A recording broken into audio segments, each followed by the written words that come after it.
I'm Daniel Winkler, along with my wife Karen.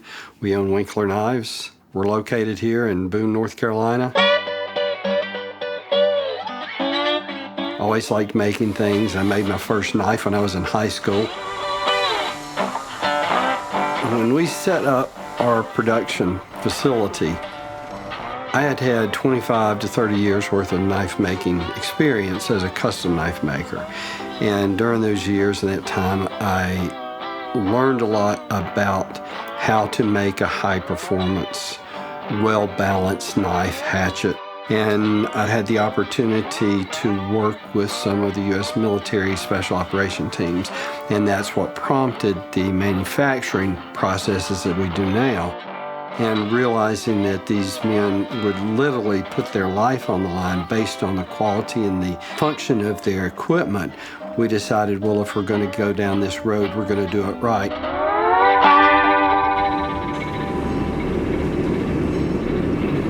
Oh. Wow.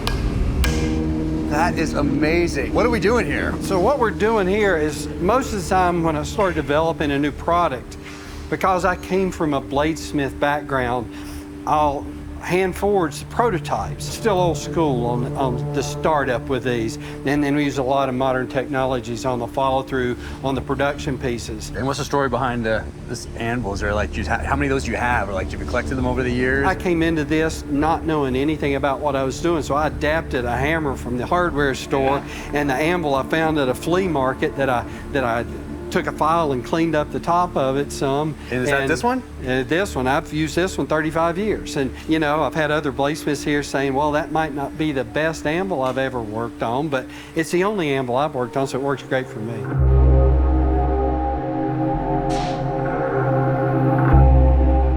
Let's head over here, because I have some questions about the origins of all of this. This all started with Kevin and him coming with a need for a tool for his professional occupation. And this is actually the first axe I made based on previous designs on some camping and primitive tools from early America, and Kevin's need for an axe that we use for combat and breaching. How did you find out about the axes originally? You saw a movie called Last of the Mohicans. Yeah, I was watching the movie, and the team chief had asked me to come up with find an axe, you know, for the squadron to use. And I was like, I don't know, where are you gonna find that? It's 1992, you know, and so Last of the Mohicans comes out, and I go to the movies and we're watching, and I'm like, and I see Magua hit the British soldier in the neck with that cool-looking axe. And I'm like, that would work. And so I wait to the very end of the movie. I'm watching the credits roll. You know, Knives, Axes by Daniel Winkler, you know, Blowing Rock, North Carolina. Well, I'm from Wilkes County, North Carolina, so it's only less than an hour from Daniel.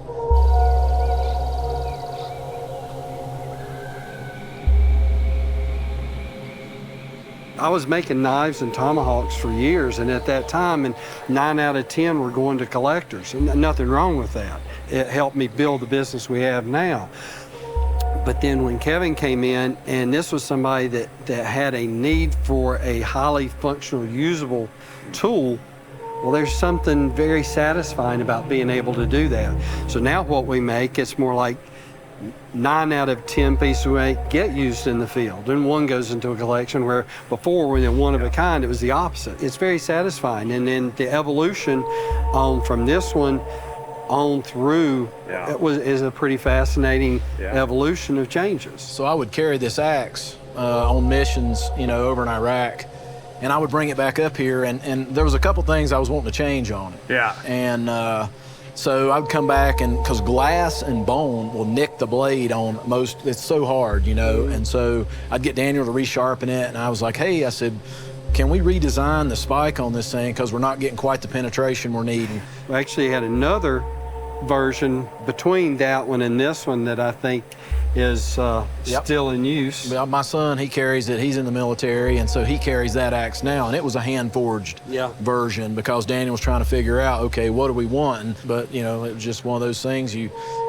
trial and error, you find out that, okay, we need a little more penetration. You don't have to hit somebody twice. That's it.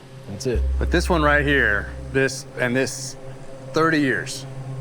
30 years old right here. Yep. And Iraq, Afghanistan, I mean, every single nick on this thing, every single chip, like right there, is a story. Like this thing is a piece of history, and it's also beautiful. Yeah, it's stamped 001 on the top. Right there. 001 right there. Little DW right there. Daniel Winkler. And man, if this thing could talk.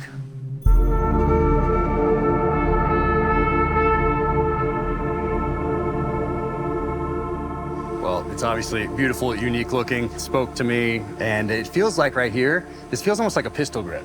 It feels like a SIG 226 right here when That's a good, because that's exactly the intention on the design. If you draw it out and you can't swing it, you can always punch them in the face. Exactly. No, I love this. The look of this, the first time I saw one of these, I was like, okay, I have not seen anything like this before, and that was maybe 10 years ago now or something along those lines. Of course, fell immediately in love with it. And do you remember when I called you or emailed you and I was like, because when I retired from the military, I gave 4 things to my kids at my retirement ceremony, and I gave them a Bible with their name on it.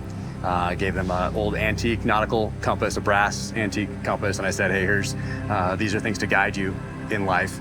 And then I gave them a leather-bound copy of the Constitution and said, in here are your natural rights. And then I handed them this and I said, and here's your means to defend them.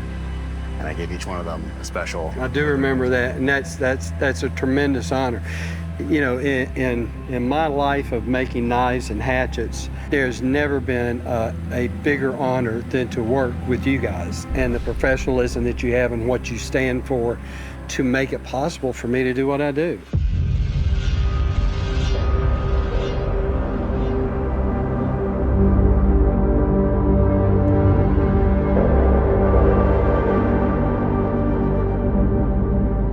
I love this evolution, love the history. So glad you watched Last of the Mohicans all those years ago. Otherwise, when I started writing the books, I wanted something that was, because being a child of the 80s, growing up with the Rambo knives and stuff like that, but it was such an iconic piece attached to those movies. And Stallone realized the importance, and he's a knife guy. He collects, and he realized the importance of a prop to go along with that storyline, and because it's not in the book.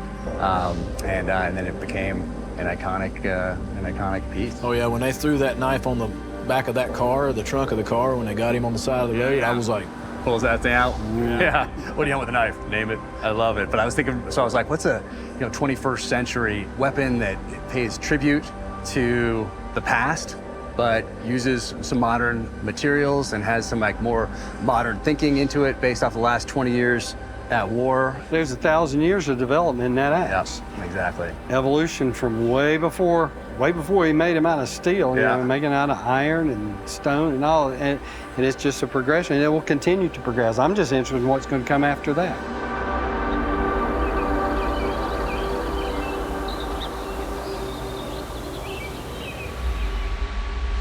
We're getting ready to go to work. Should that be our thing to go to work? Let's do it. Glass is a requirement. All right. So what we're going to do, we're going to heat up the forge. We're going to take a piece of steel. We're going to forge it to the shape of the axe. All this is going to be done by hand. Talked about this for years, and I've always wanted to do this. Yeah. So I'm fired up. All right. Let's do it. All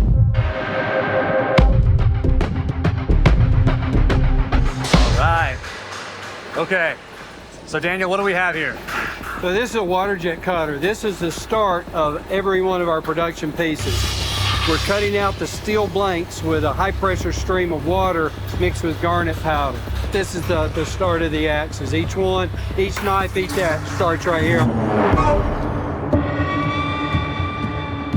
Okay, so we forged our prototype. Next thing you do is we get to work on the grinders and start grinding out the prototypes. Let's do it. all right. You might want these are push sticks.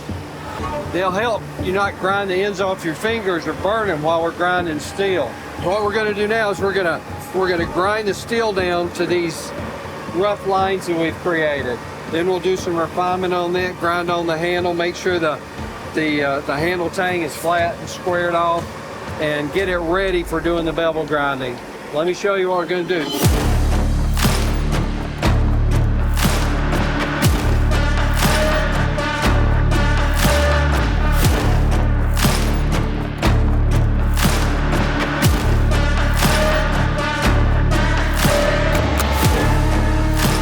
what is going on here? This is the basic heart and soul of our coloring. This is heat treating.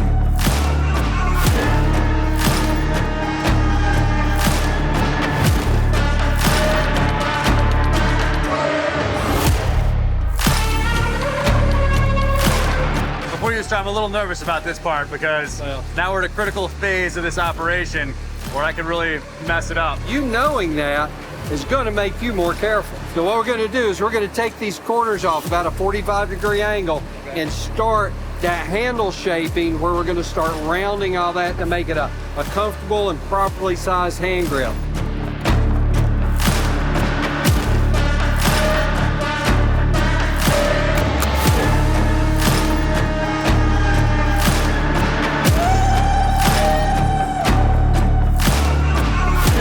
We're good to go. Let's do it. Let's go chop something.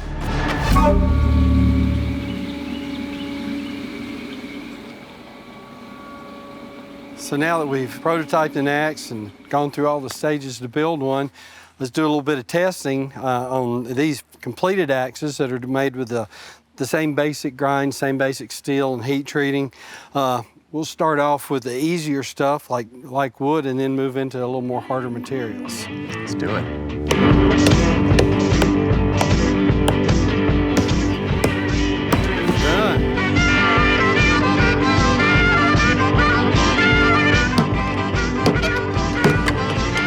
So I guess if you had to chop through that door, Get there. let's cut something harder. Try hitting it with a spike in, see how it does. Yeah. Let's give it a shot here. We shortened the handle just a little bit and opened up the handle guard. We'll hit some. Yeah. Check out the difference in chopping with the different axes. Since that blade shape is like it is, it doesn't hang up. You don't have to pry it out and you put all your energy into the task. It does work just like a can opener. Yeah. Daniel, thank you for having us. This has been an awesome couple days up here. It's been a pleasure having you in here and us getting the chance to work together again. The three of us has been a unique experience. Oh, amazing. Thanks, Daniel. Yeah. As usual. Kevin. Had a great time. Yeah. Good. Kevin, thanks for starting all this off with 001 and for everything that you've done for this nation. So, Thanks, sir. Man, hey, appreciate you. everything. Thank you. Daniel, thank you again. And I think it's time for a couple whiskeys. I think you're right. Let's do it.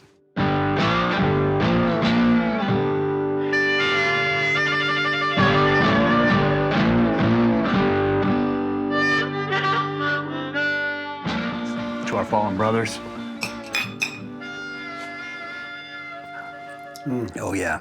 So after starting in the shed off the house, moving to the other facility, outgrowing that, moving into this space, and doing all the things that you've done in this world and for the country, what's next for you?